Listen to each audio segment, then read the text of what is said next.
We've all heard the old adage that people don't leave bad jobs, they leave bad managers.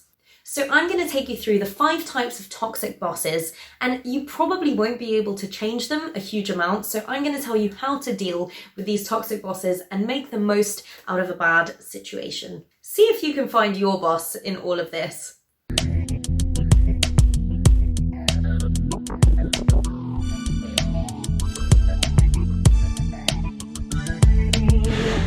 Hey there and welcome back to my channel. My name's Eva and I'm a career coach and customer success director on a mission to help people build meaningful careers.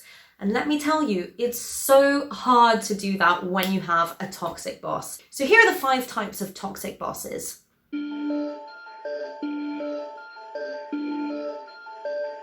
The first is the hothead, or the boss with a really bad temper. I think a lot of the times bosses like this with bad tempers are typically in smaller businesses where there isn't an established HR department, there isn't necessarily someone they can go to, and it might be the owner because they get very, very passionate and haven't learned to just control that because they haven't had to answer to a boss. These bosses haven't learned to control any of their emotions, so they end up shouting and screaming or storming out of the office or throwing markers. They haven't learned to act in a professional manner. And it sounds funny when you say it, but it's actually really stressful when it's one of your superiors and you're in that situation or you're at the other end of the yelling. So how do you deal with this immature boss? Well, one of you is going to have to be the adult in the situation. So if you stoop to that level and also start being aggressive and shouting, then it's just going to be disastrous. So it's really up to you to remain calm, which is really hard. But if someone is shouting at you or yelling, in that moment, just try to take a deep breath and just don't engage. Just accept what they have to say, accept what they have to say, accept what they have to say, and then try and deal with it when they're a little bit more calm. Don't mention their outbursts, just talk about the matter at hand because they will not be willing to accept it because they've already shown they're really immature. The best way to deal with a boss like this long term is figuring out what are the things that make them angry and trying to avoid them as much as possible. So if you know that they're fuming when you show up late, make sure that you are on time every single day. Of course, if they're being abusive in any way, make sure that you report this and you get yourself out of that situation. Alternatively, you could just start dancing when they're angry and I guarantee they'll be very confused. 10-second dance break.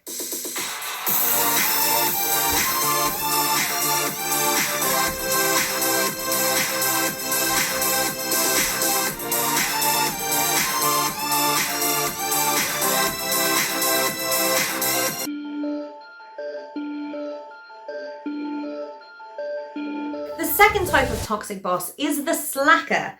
This is the boss that does absolutely no work, is perfectly happy, always taking ridiculously long lunches, leaving right on time, but making sure that they dump all of the work on somebody else to do.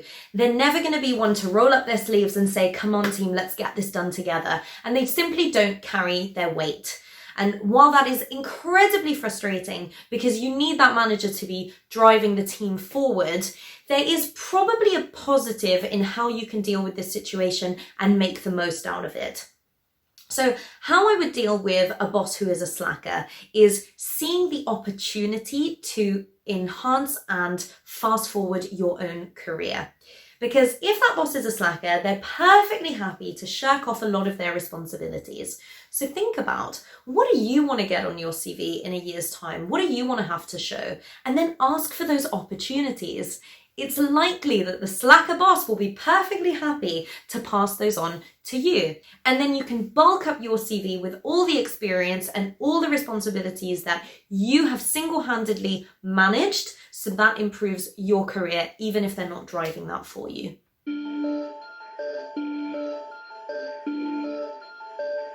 The third type of toxic boss is the micromanager. I have a thing personally for micromanagers, so much so that I've created another full video on how to deal with a micromanager. I'll leave the link up above so you can go and watch that. But in summary, a micromanager just doesn't actually let you get on with any work. They don't relinquish any control compared to the slacker. They want to have oversight into the tiniest of details, and they don't give you any autonomy or any trust to get any of your work done. They're also obsessively tracking what you're doing every minute of every day, which can make you feel that you're under a microscope.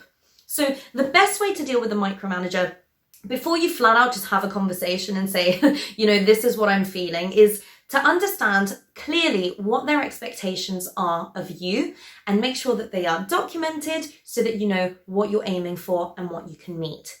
If you know that they're always asking you for updates for things, can you send those updates to catch them out before they ask you for the update? So again, similar to the boss with a bad temper, try to anticipate what are the things that make them really analyze every single little situation and try to beat them to the chase.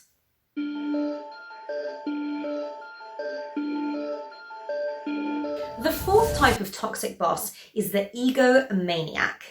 And these managers are particularly dangerous because they are great at talking up within the organization, normally the middle managers right there. So they're great at talking up and they only care about maintaining their own image, which means they treat the rest of their team with absolutely no respect. They're perfectly happy to take credit for all of the great work that you do, but they will never take any of the blame, when they should realize that as a manager, it's your responsibility if your team have failed. But they'll perfectly happily pass the buck to somebody else on the team. So they're one that you have to be careful in dealing with because they'll be able to spin things so they can maintain their image. And the best advice I have for working with an egomaniac, toxic boss manager is to find someone else in the organization that can be your mentor and who can support you. Find different projects to get involved in that don't ensure that all of your performance and all of your external view in the company is assessed and managed by a single person. It really is as simple as offering to get involved in other projects in other teams where you know you can add value that are not directly linked to that one person. That will allow you to show your value in the rest of the organization and will allow your work to be visible and not just consumed by the egomaniac who wants to take credit for all of your work.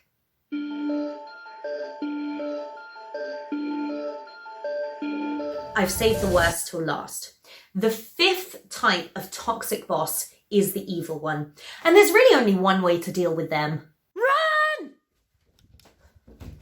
There is simply no other word to describe them rather than evil. So these bosses are manipulative. They pit people against each other. They are borderline abusive in the way that they talk to you. They make you feel like these bosses have no regard for you as a person. It's the type of boss that you call when you're literally in bed dying and they say, can you make sure you get your work done, rather than just like look after your health. So these bosses that actually don't care at all about people, I really highly recommend just getting out. This is not going to be an environment where you can thrive because the boss really sets the tone for the rest of the organization, for the rest of the team, for the rest of the business. So it's really hard to overcome a boss who simply doesn't care about people at all. And I know it's not always that easy, so just saying I'm going to find another job is much easier said than done. You absolutely can get out there and keep on looking, but if you're at the stage where you really think you're just going to quit without having another job lined up, here is my advice for how you can stick it out.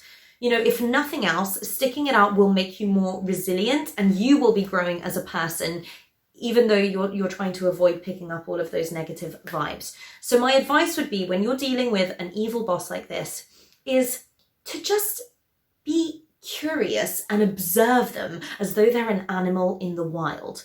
Just look at them and think, wow, what a specimen. When they're saying something incredibly manipulative, just take yourself outside of the situation and just think, how fascinating it is that this person can actually think like that, can actually be like that, because it should be ridiculous. And I don't know how they get away with it in a professional setting. But if it helps to keep your sanity, just imagine that they are this specimen in nature that's really something for you to study because it's so bizarre. Hopefully this helps you keep your sanity until you manage to get out of there. So did you find your toxic boss? Do you recognize your boss in any one of those descriptions? And if you don't, and you have another type of toxic boss, let me know in the comments. What's the worst thing your boss has ever done? How are they toxic? How are they bad for work? And then also how you've dealt with them. Now, I've had my fair share of toxic bosses, and sometimes you don't even know you have a good boss until you meet a bad one.